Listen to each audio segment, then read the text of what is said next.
It's still on. I haven't had any coffee, so I'm super tired. So you guys must be super excited. When you walked through the fans, I heard them like... Yeah, it's crazy.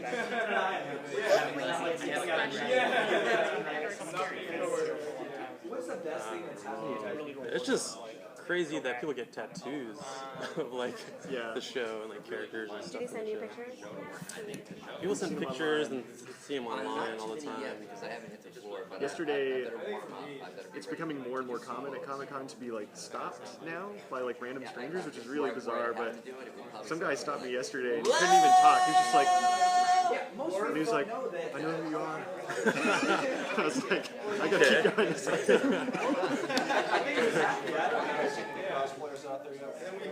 Yeah, when we walked by, a couple Mordecai's and Rigby's, and I've seen pictures of Muscle Man, which is really funny because it takes a certain physique and a lot of green paint. I'm sorry. How did you guys decide to add the intern? Do you guys have an intern that you based it on? Actually, we did. Yeah, we did.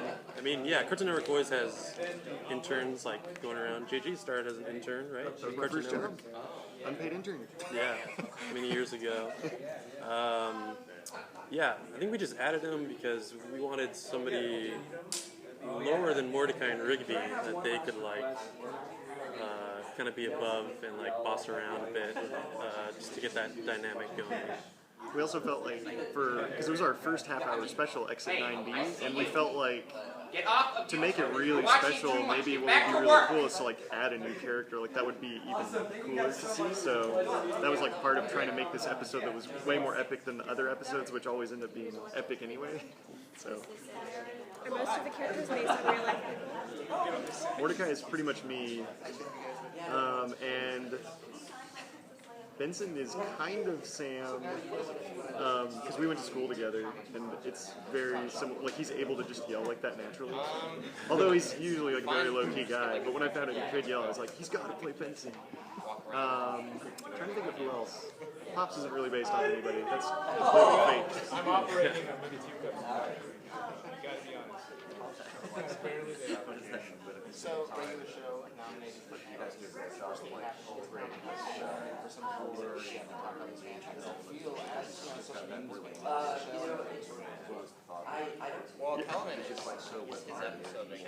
Well, he originated from a student short of mine at Cal Arts, and it was called The Naive Man from La La Land, and the whole idea was that it was a guy visiting the United States with a lollipop for a head, and he was like the ambassador, but he didn't understand, like, our culture. Like, he pays his bill in lollipops, because that's where he's from, and then he gets in a fight because of it, but it isn't real. Like, he always thinks what he's doing is, like, really nice and good, and so that just kind of is where he came from, and he became like the like perpetually positive, naive man that like Mordecai and Rigby are always like, what are you doing?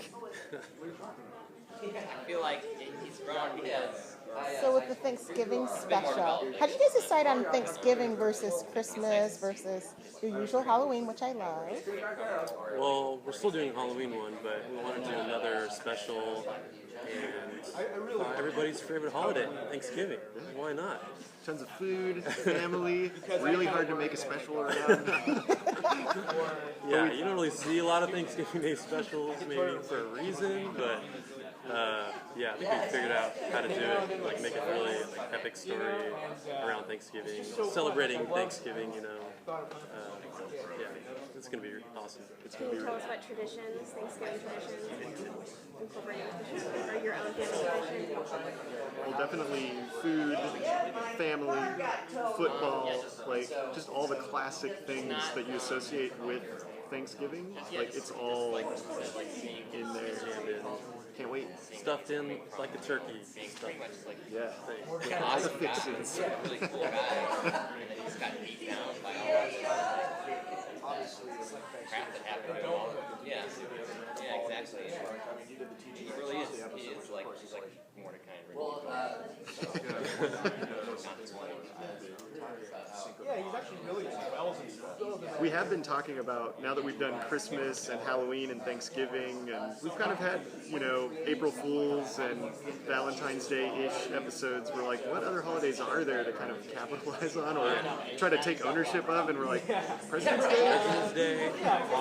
Arbor Day. Bastille. It's slim pickings.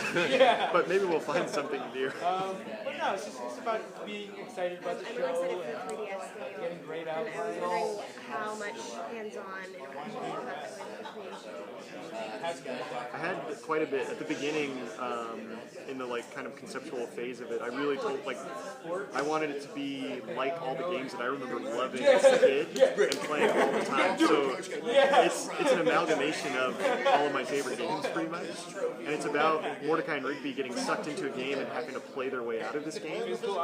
And it's got all these different, it's got platforming in it, like a side scroller, and then it's got like a space shooter element to it. It also has a top-down mode, kind of like Gauntlet-esque mode with like bosses and it's really cool. I'm really excited for people to play it. Well, I think And what were those favorite games? Like Mario, R-Type, Gauntlet, Psycho Fox. I mean, there's too many to name. There's so many video games.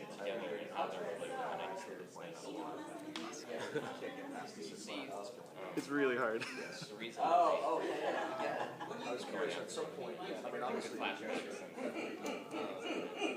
There's a lot of factors. We have slowly kind of... Like if this is something that we like, we'll just